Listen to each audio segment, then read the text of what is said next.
Terima kasih ya Tuhan, buat pagi menjelang siang hari ini Engkau bersama dengan kami, dengan anak-anak kami di rumah, dan juga dengan anak-anak-Mu yang ada di rumah mereka masing-masing ya Tuhan.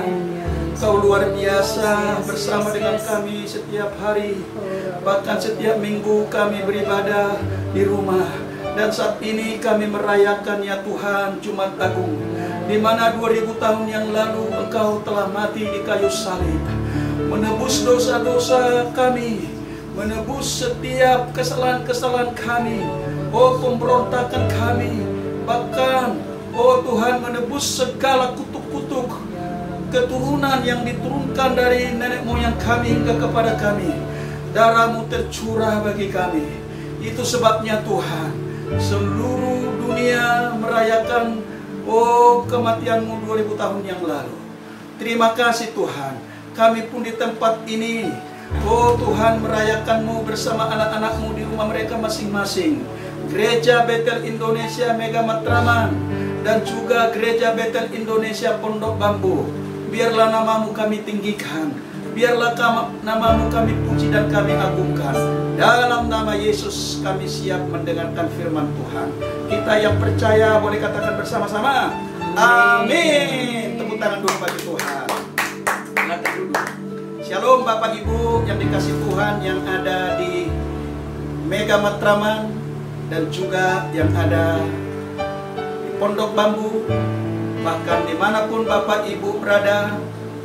Puji Tuhan, hari ini kita hari Jumat, hari di mana kita merayakan kematian Yesus Kristus 2000 tahun yang lalu. Semua gereja-gereja di Indonesia, bahkan di dunia ini, merayakan Jumat Agung karena kebaikannya 2000 tahun yang lalu hingga pada saat ini. Baiklah Bapak Ibu, mari kita buka firman Tuhan di dalam kitab Yohanes pasal 12 dari ayat 24 sampai 26. Mari sama-sama kita membacanya. 1, 2, 3. Aku berkata kepadamu, sesungguhnya jikalau biji gandum tidak jatuh ke dalam tanah dan mati, ia tetap satu biji saja. Tetapi jika ia mati, ia akan menghasilkan banyak buah. Barang siapa mencintai nyawanya, ia akan kehilangan nyawanya. Tetapi barang siapa tidak mencintai nyawanya di dalam dunia ini, ia akan memeliharanya untuk hidup yang kekal. Barang siapa melayani aku, ia harus mengikut aku, dan di mana aku berada, di situ pun pelayanku akan berada.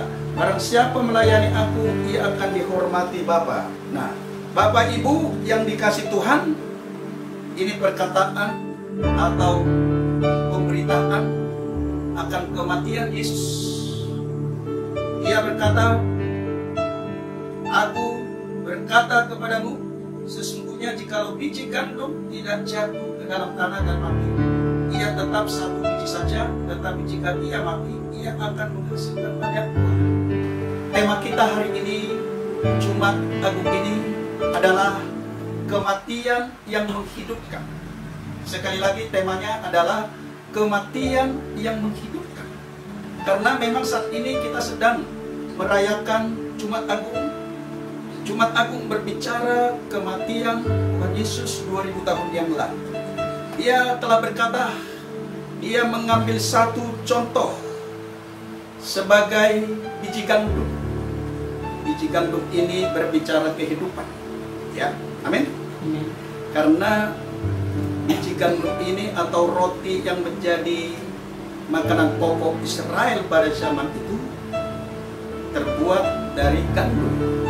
Ya, jadi gandum ini berbicara kehidupan.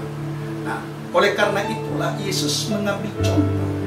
Kalau biji gandum tidak jatuh ke dalam tanah dan mati, maka ia tetap satu biji saja. Tapi kalau dia mati, dia akan menghasilkan banyak buah. Saudara yang dikasih Tuhan, Yesus menggambarkan dirinya sebagai biji gandum.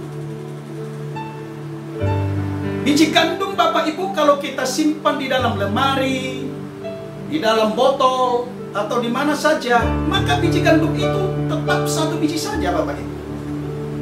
Tapi kalau biji gandum ini dijatuh ke dalam tanah, dalam artian Bapak Ibu ditanam, maka akan terjadi proses nantinya di dalam tanah itu, maka biji gandum itu akan mulai tumbuh dan akan memiliki akar yang kuat dan akan menghasilkan buah pada nantinya. Nah, sehingga buahnya Bapak Ibu, buah yang cukup banyak nantinya. Sehingga orang yang menanam atau yang bertani, katakanlah petani gandum itu, pada saatnya dia akan memanen daripada hasil pertanian atau hasil pekerjaannya. Yesus telah mati 2000 tahun yang lalu. Itu bukanlah karena Yesus mau cari nama, atau Yesus kepengen diekspos. Walaupun pada zaman itu belum ada medsos atau seperti hari-hari ini. Bukanlah supaya orang-orang Israel dan orang-orang yang ada di sekitarnya memandang dia seperti pahlawan. Tetapi Bapak Ibu, dia melakukan itu oleh karena panggilannya. Oleh karena sudah dinubuatkan di dalam Alkitab bahwa dia lahir dan juga mati, bangkit, naik ke surga, dan yang akan turun kedua kali menjemput orang-orang yang percaya. Bapak Ibu yang dikasih Tuhan, kita harus memaknai Yesus tidak hanya sekedar di dalam kematian. Berbicara Yesus, saudaraku, berbicara seperti mata rantai. Tidak bisa diputuskan satu dengan yang lain. Sebagai contoh, kelahiran, Natal, kematian seperti yang kita hari ini Bapak Ibu kita rayakan, yaitu Jumat Agung, baru kebangkitan, 3 hari berikutnya hari Minggu kita merayakan, ya, baru kenaikan Yesus ke surga, sampai menunggu kedatangannya yang 2 kali menjemput saudara dan saya sebagai orang-orang yang taat, sebagai orang-orang yang percaya, sebagai orang-orang yang menjaga senantiasa hubungannya melekat, didasari dengan iman dan keyakinan dan kepercayaan yang selalu fokus kepadanya. Itu seperti mata rantai yang tidak bisa diputuskan. Dan memang tidak bisa diputuskan. Hari ini kita sedang berbicara kematian. Ya, kita coba angkat satu firman lagi, beberapa ayat firman dari kitab Matius pasalnya 27. Saya bacakan saja buat kita Bapak Ibu dari ayat 45 sampai 53. Mulai dari jam 12 kegelapan meliputi seluruh daerah itu sampai jam 3. Kira-kira jam 3 berserulah Yesus dengan suara nyaring, Eli, Eli, lama sabachthani.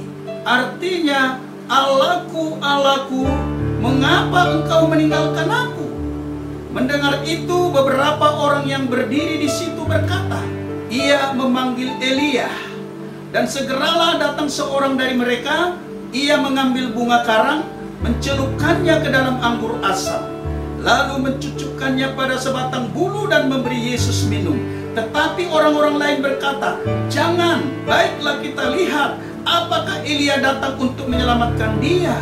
Yesus berseru pula dengan suara nyaring, lalu menyerahkan nyawanya. Dan lihatlah tabir bait suci terbelah 2 dari atas sampai ke bawah. Dan terjadilah gempa bumi dan bukit-bukit batu terbelah. Dan kuburan-kuburan terbuka dan banyak orang kudus yang telah meninggal dan bangkit. Kita telah tahu semua caranya Yesus mati. Dia disiksa, dia diperlakukan tidak adil, dia diperlakukan tidak manusiawi, dia dicambuk berkali-kali, dia diberikan mahkota duri di atas kepalanya. Dan kemudian saya mempelajari cambuk Romawi itu, cambuk yang ada di ujung-ujung cambuknya itu adalah terbuat dari besi. Sehingga ketika tentara Romawi mencambuk, kemudian lengket di dalam tubuh Kristus, kemudian ditarik, itulah yang mencabik-cabik tubuh Kristus. Bapak Ibu, demikianlah kematian Kristus, disiksa begitu rupa, ditusuk, dipukul, diludahi, bahkan ditombak dengan tombak yang begitu runcing dan tajam, menembus tubuhnya Tuhan Yesus. Demikianlah kematian Kristus. Tetapi Bapak Ibu yang dikasih Tuhan, semua ini dilakukan sekali lagi oleh karena dosa dunia ini, karena dosa di dalam pikiran kita, karena dosa di dalam pikiranmu, dosa di dalam perkataanmu, dan dosa di dalam perbuatan-perbuatanmu, maka dia disalibkan dan mati. Dan dia berkata, Eloi, Eloi, lama sabachthani, Allahku, Allahku, mengapa engkau tinggalkan aku? Dia mengatakan demikian Bapak Ibu, sebagai manusia. Karena Yesus datang 2000 tahun yang lalu menjadi manusia. Kita harus pahami ini. Jangan sampai mengerti seperti orang-orang di luar sana, kalau dia Tuhan, mengapa dia harus mati? Loh, suka-sukanya Tuhan. Dia bisa mati, dia bisa mati seperti 2000 tahun yang lalu, tetapi kematiannya tidak selama-lamanya, bukan? Kematiannya 3 hari. Kemudian setelah mati, kemudian bangkit. Adakah di dunia ini setelah dikubur kemudian bangkit? Kecuali Tuhan membangkitkan Lazarus. Tapi itu bukanlah kebangkitan seperti yang dialami Yesus. Itu karena otoritas kuasanya Tuhan kepada Lazarus. Itu bukan seperti kebangkitan yang dialami Yesus. Adakah di dunia ini satu orang setelah mati kemudian bangkit? Tidak ada. Hanya Yesus. Maka Bapak Ibu, Yesuslah yang menjadi teladan kepada kita, supaya kita mengikuti teladannya. Ada amin? Saya tertarik tadi ayat firman Tuhan itu. Biji sesawi kalau dia tidak jatuh atau ditanam, dia tidak bertumbuh. Dan dia tidak banyak, dia tetap satu. Artinya apa Bapak Ibu? Artinya kematian Yesus ini memberikan kehidupan. Ya, maka tema kita kematian yang menghidupkan. Memang kalau satu kalau dipikirkan secara logika, masa kematian memberi kehidupan? Karena dunia ini mereka tidak percaya kepada Yesus. Mereka menganggap kalau sudah mati selesai. Tetapi Bapak Ibu dan saudaraku yang ada di Megamatra, Pondok Bambu, dan dimanapun Bapak Ibu berada, bagi Bapak Ibu yang percaya kepada Tuhan, ya, yang sungguh-sungguh hidup di dalam Tuhan, kalau kita mati tidak selesai. Ada kehidupan yang kekal. Itulah sebabnya kematian yang memberikan kehidupan. Biji sesawi itu Bapak Ibu akan bertumbuh, berakar, dan berbuah banyak. Ini berbicara kematian Kristus memberi kehidupan. Kehidupan kepada siapa? Kehidupan kepada saudara. Kehidupan kepada saudaraku yang ada di Matraman. Kehidupan yang ada di dalam saudaraku yang terkasih di Pondok Bambu. Dan kehidupan dimanapun saudara berada. Supaya saudara hidup dan setiap perbuatan saudara menjadi perbuatan yang berkenan kepada Tuhan. Sehingga ketika saudara hidup di dalam Kristus, maka memang harus ada pertobatan-pertobatan. Nah, yang kedua, saudara yang dikasih Tuhan, satu-satunya kehidupan yang sejati adalah melalui kematian. Ini sering diangkat oleh para pendeta hamba Tuhan pada saat pemakaman, atau memberi penghiburan kepada satu keluarga di mana anggota keluarga telah dipanggil Tuhan. Di dalam kitab 1 Filipi 1, saudaraku, Paulus mengatakan bahwa hidup adalah Kristus dan mati adalah keuntungan. Bila aku hidup, maka aku akan memberikan buah. Dua hal di sini yang paling penting yang dikatakan oleh Paulus, Bapak Ibu. Kalau aku hidup, ya, berbicara hidup, ya. Kalau aku mati, berbicara mati. Kalau aku hidup, hidup dalam Kristus. Kalau aku mati, biarlah aku memberikan buah. Sama seperti yang dikatakan Yesus. Kalau Yesus tidak mati, ya saudaraku, maka tidak banyak orang yang percaya. Maka surga akan tidak terisi dengan orang-orang yang percaya. Tetapi saya mau katakan, surga itu telah diciptakan Tuhan dan disediakan Tuhan buat saudara dan saya, ya, supaya surga itu saudara isi, ya, saudara tempati, dan juga saya. Karena Yesus yang berkata, di rumah Bapakku banyak tempat tinggal. Kalau bukan demikian, aku pasti memberitahukannya kepadamu. Luar biasa. Nah, jadi kematian Yesus ini adalah memberikan harapan, memberikan kehidupan, memberikan pertobatan, ya. Bapak Ibu, kita harus bertobat, ya. Jangan kita hanya berkata, syukur Yesus telah mati, aku telah diselamatkan. Apakah pengorbanan Tuhan Yesus itu hanya sekilas kata-kata syukur, walaupun kita memang harus bersyukur? Tidak demikian, Bapak Ibu. Ya, kematian Yesus itu tidak hanya sebatas syukur. Dikatakan di dalam Yohanes 15 ayat 16, saya bacakan buat kita. Jikalau kamu tinggal di dalam aku dan firmanku tinggal di dalam kamu, mintalah apa saja yang kamu kehendaki dan kamu akan menerimanya. Dalam hal inilah Bapa-Ku dipermuliakan, yaitu jika kamu berbuah banyak, dan dengan demikian kamu adalah murid-muridku. Dan ayat 16, bukan kamu yang memilih aku, tetapi akulah yang memilih kamu, dan aku telah menetapkan kamu supaya kamu pergi dan menghasilkan buah, dan buahmu itu tetap, supaya apa yang kamu minta kepada Bapa dalam namaku diberikannya kepadamu.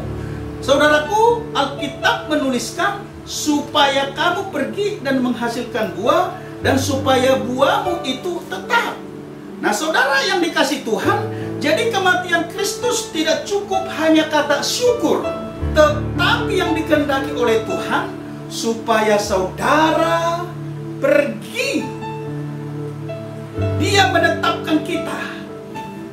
Kata menetapkan ini agak dalam. Kalau satu surat ini itu surat penetapan, surat ketetapan, ini bisa ditafsirkan sangat dalam.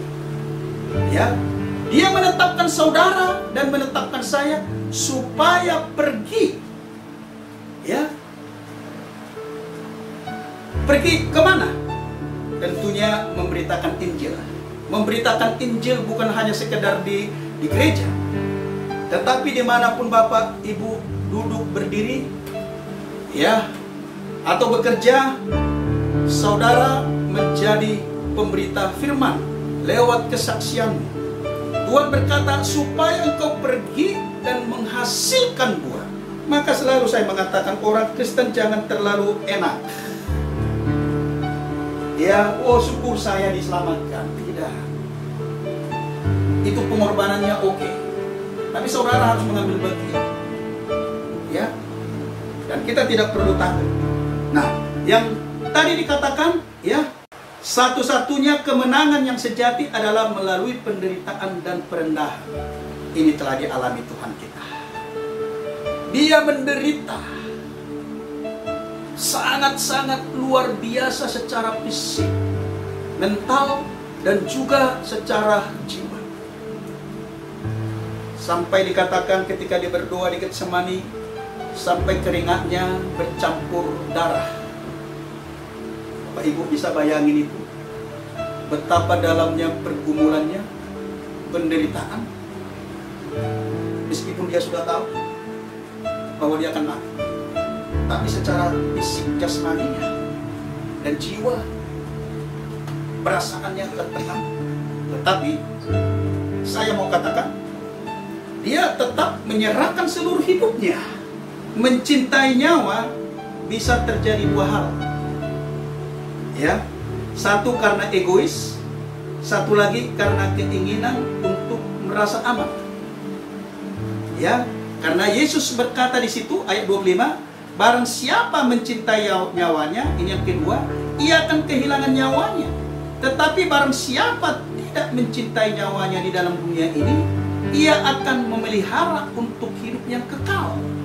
Nah, saudaraku, di sini ada kata, ya, barang siapa mencintai nyawanya, ia akan kehilangan.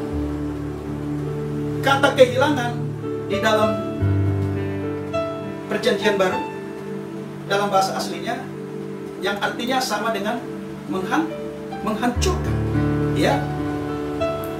Jadi barang siapa yang mencintai nyawanya, ia akan menghancurkan nyawanya.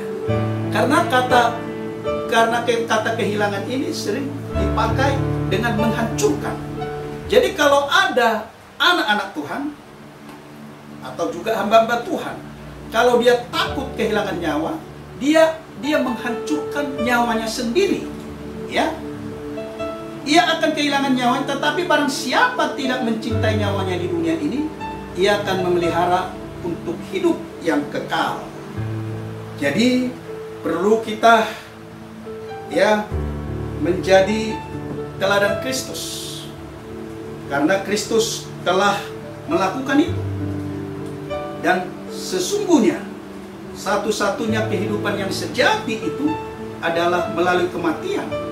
Ya, satu-satunya kemenangan yang sejati adalah melalui penderitaan. Pesan ini pun sebenarnya sangat penting. Ya, artinya begini. Kalau Yesus memikul salib, maka kita juga harus memikul salib.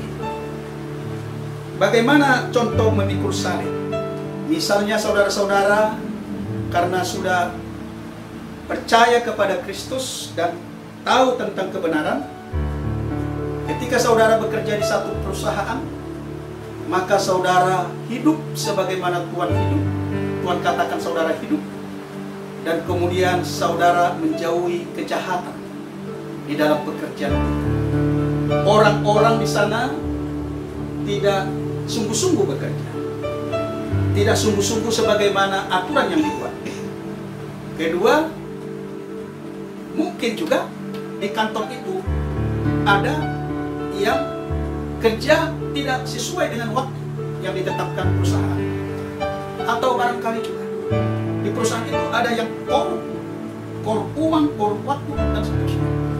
Tetapi karena saudara sudah ditetapkan Tuhan menjadi anak Tuhan, menjadi ahli waris kerajaan surga, kemudian saudara bekerja di bumi ini di dalam satu perusahaan, katakan demikian, saudara melakukan itu yang disebut pikul salib. Ya, memang pikul salib itu berat. Amin. Tuhan menyuruh kita pikul salib, tapi bukan menyeret salib. Jangan, oh Tuhan terlalu berat ini salib, kemudian nggak dipikul lagi, tapi diseret. Oh, itu hanya cerita saja dalam drama Paskah atau drama Jumat Agung. Tuhan tidak menyuruh saudara menyeret salib, tapi Tuhan menyuruh kita, ya, memikul salib. Yang selanjutnya dikatakan, ya, kematian adalah jalan yang tidak mungkin menuju kehidupan. Itu kata orang dunia. Tapi tema kita sudah jelas, kematian yang memberikan kehidupan atau kematian yang menghidupkan. Kita harus menguburkan tujuan ambisi pribadi. Sebelum ambisimu belum dikubur, ya, belum dikubur, maka engkau tidak akan berguna bagi Tuhan dan tidak akan bisa dipakai Tuhan. Nah, saudara, ya, di sini juga diingatkan bagaimana kita, ya, di dalam hidup ini jangan ambisi mau terkenal, mau dikenal, mau cepat kaya, tentunya kaya tidak salah, dan terus menerusnya, ya. Tapi kalau kita tidak pikul salib, kalau kita tidak sungguh-sungguh mengikuti Tuhan, maka saudara tidak berguna bagi Tuhan. Saudara tidak akan dapat mengasihi Tuhan dengan segenap hati, dengan segenap jiwa, dengan segenap kekuatan. Saudara tidak akan pernah menghasilkan buah bersama Kristus. Padahal Paulus mengatakan, ketika aku hidup, aku harus menghasilkan buah. Mari Bapak Ibu jemaat yang dikasih Tuhan, supaya kita mengikut Tuhan ini tidak menurut agamawi. Oh, ini Jumat Agung ke gereja, hari Minggu Paskah ke gereja, hari Minggu orang Kristen berkumpul, ya. Oh, ini hari Natal semua berkumpul merayakan Tuhan. Saudaraku, kalau saudara tidak sungguh-sungguh di dalam Tuhan, tidak serius di dalam hidup ini, tidak memikul salib, dia masih terikat dengan keinginan-keinginan dunia ini, maka sekali lagi saya katakan, saudara tidak akan berkenan, tidak akan berguna, dan saudara tidak akan dapat mempermuliakan nama Tuhan, dan saudara tidak akan pernah berbuah. Padahal saudara sudah ditebus dosanya dan dosa saya. Dunia ini bukanlah masa depan kita, karena kita bukan warga dunia ini. Meskipun saudara memiliki KTP sebagai aturan, sebagai berbangsa dan bernegara, tapi Alkitab telah begitu jelas mengatakan bahwa saudara dan saya adalah warga surgawi, yang suatu saat kita akan kembali ke surga bersama dengan Tuhan. Dunia ini akan melorot, kita melihat persoalan-persoalan yang sedang terjadi. Ini tanda-tanda bahwa dunia ini tidak akan semakin baik. Kalau dunia ini tidak semakin baik, mengapa saudara bertahan ngotot, memiliki keinginan, ya, untuk bertahan di bumi ini?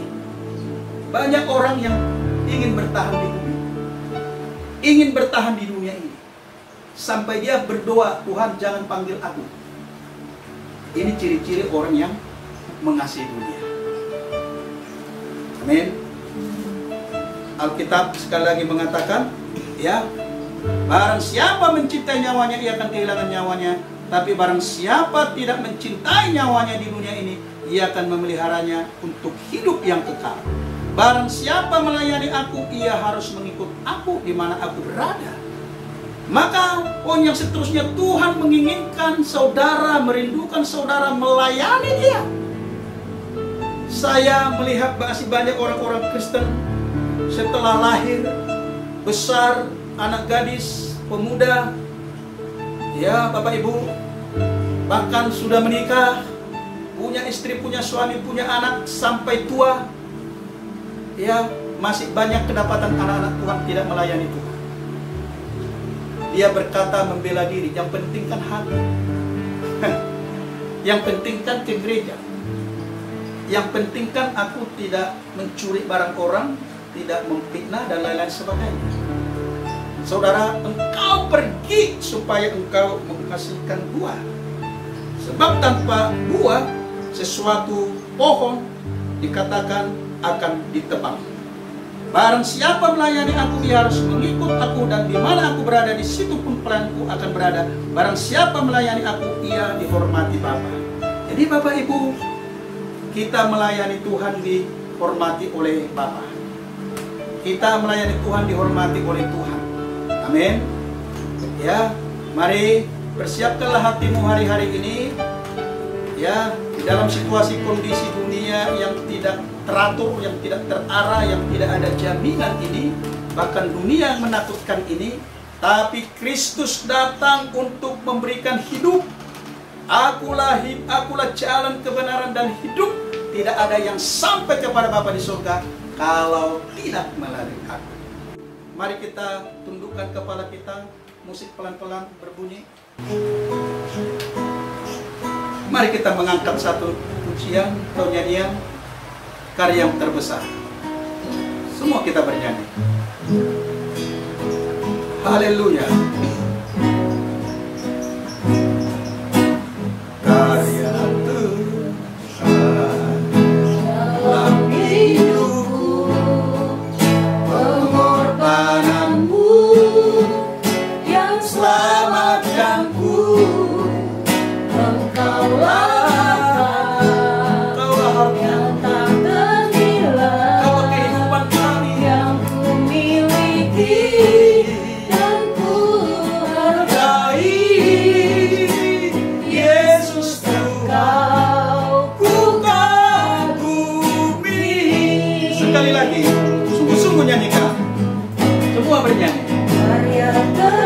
sukses dalam hidupku. Pengorbananmu yang selamatkanku, Engkaulah harta yang tak ternilai yang ku miliki dan ku hargai. Yesus Engkau ku kagum, Yesus Engkau, Yesus Engkau ku kagumi, Yesus Engkau, Yesus Engkau ku kagumi. Mari angkat kedua tanganmu dimanapun engkau berada. Tuhan, terima kasih Engkau telah menguduskan, menyucikan, dan mengampuni kami. Biarlah semua jemaat yang mendengar dimanapun berada, mereka beroleh pengampunan, pertobatan, penyucian, pengudusan yang daripada Tuhan. Dan mereka tidak tinggal lagi di dalam dosa yang membawa kematian, tetapi tinggal di dalam kebenaran yang membawa kehidupan. Memang kami pikul saleh, tetapi Engkau memberi kekuatan dan kemampuan kami untuk hidup di dalam kebenaran itu. Tuhan berkati anak-anak-Mu dimanapun berada. Hari-hari ini mungkin tidak ke kantor karena dirumahkan. Hari-hari ini tidak dagang dan tidak berjualan karena dirumahkan. Tapi kami percaya lewat kematian-Mu perayaan ini, semua beroleh Tuhan pengharapan yang luar biasa, pengharapan yang menghidupkan. Karena kuasa daripada kematian itu bekerja di dalam kehidupan orang-orang yang percaya. Terima kasih, berkati semua kami di Matraman, di Pondok Bambu, dimanapun berada, bahkan di tempat ini. Terima kasih Bapak Ibu. Mari kita bangkit berdiri. Terimalah berkat yang dari Tuhan, berkat damai sejahtera daripada Allah Bapa, kasih karunia daripada Yesus Kristus anaknya yang tunggal itu, berkat persekutuan yang manis bersama Rohnya yang kudus, yang memberikan pertolongan, penghiburan, kekuatan, dan yang memberkati kita mulai hari ini bahkan sampai kekal selama-lamanya. Kita yang percaya dan diberkati katakan bersama-sama, amin. Tepuk tangan bagi Tuhan. Selamat Jumat Agung buat kita semua. Tuhan Yesus memberkati. Haleluya.